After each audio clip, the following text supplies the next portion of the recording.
Salam class. Welcome to Ethiopia. It is February 2026, and we are standing on holy ground. Today, we are talking about the Ethiopian Orthodox Tewahedo Church. Now, when you think of Christian history, you probably think of Rome, or Europe, or guys with bad haircuts in medieval castles. But what if I told you that one of the first Christian nations in history wasn't in Europe at all? It was right here in Africa. This church claims to have the ultimate treasure.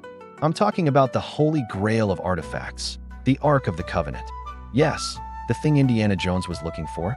Ethiopia says, "We've had it for 3,000 years. Thanks." We are going to look at their history, their massive Bible, it's huge, and the secret location of the Ark. Pop quiz to start. Question: in the movie Raiders of the Lost Ark, what artifact is Harrison Ford looking for? Answer: the Ark of the Covenant. Follow-up: which African country claims to actually have it today? Answer: Ethiopia. Let's go back to the 4th century, the 300s AD. The Roman Empire is still persecuting Christians. But down here, in the kingdom of Aksum, modern-day Ethiopia, something crazy happens. 2 Syrian boys, Frumentius and Adesius, are shipwrecked on the coast. They are captured and brought to the king. But instead of being killed, they become tutors to the prince, a kid named Ezana. Frumentius tells Ezana about Jesus. When Ezana becomes king, he makes a bold move. He declares Christianity the official religion of the kingdom of Aksum. This happened around 330 AD. That makes Ethiopia one of the first countries in the world to adopt Christianity officially, even before Rome made it the sole official religion. Frumentius becomes the first bishop, known as Abba Salama, Father of Peace. Timeline check. Question: who was the king of Aksum that made Christianity the official religion? Answer: King Ezana. Question: was this before or after Christianity took over most of Europe? Answer: before. Way before. Okay, now for the mystery. The Bible tells us in 1 Kings chapter 10 that the Queen of Sheba visited King Solomon in Jerusalem to test his wisdom. She brings gold, spices, and precious stones.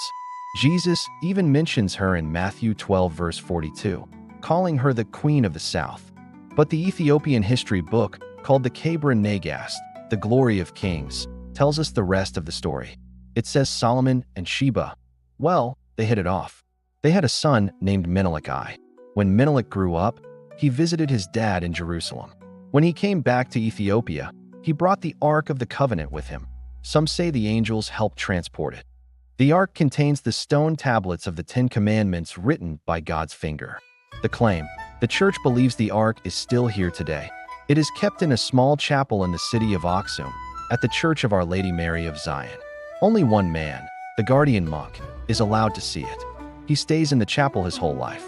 He never leaves. Let's track the lineage.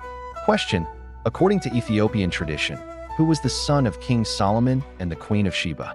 Answer: Menelik I. Question: what city is the Ark currently located in? Answer: Aksum or Aksum. If you go to a church in America, the Bible usually has 66 books. If you go to a Catholic church, it has 73 books.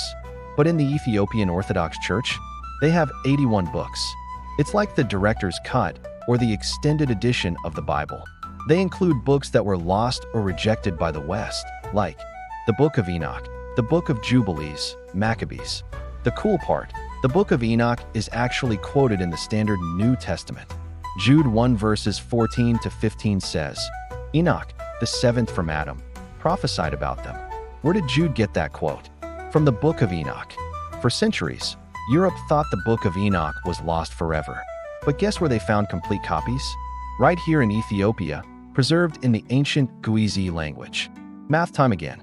Question: how many books are in the Ethiopian Orthodox Bible canon? Answer: 81 books. Question: name one of the famous extra books found in their Bible. Answer: Enoch or Jubilees. Finally, let's talk about the vibe. If you walk into an Ethiopian church service, Mass, it feels like you stepped into a time machine to the Old Testament. 1. The language. They use Guizi. It's an ancient Semitic language, kind of like the Latin of Ethiopia. 2. The music. It's not an organ or a guitar. It's drums, kebero, and sistrums, rattles. It's rhythmic and powerful. 3. The architecture. Look at Lalibela. In the 12th century, King Lalibela carved 11 churches out of solid rock into the ground. He didn't build them up, he dug them down. It is an engineering miracle. This church has kept its traditions alive for 600 plus years without changing them to fit modern trends.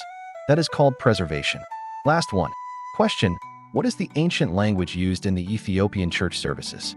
Answer: Guizi. Question: in Lalibela, how were the churches built?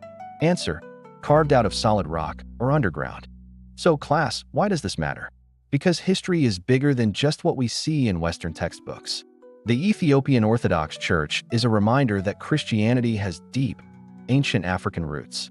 It has the Ark, maybe, the biggest Bible, and Rock-Hewn churches that look like they belong on an alien planet.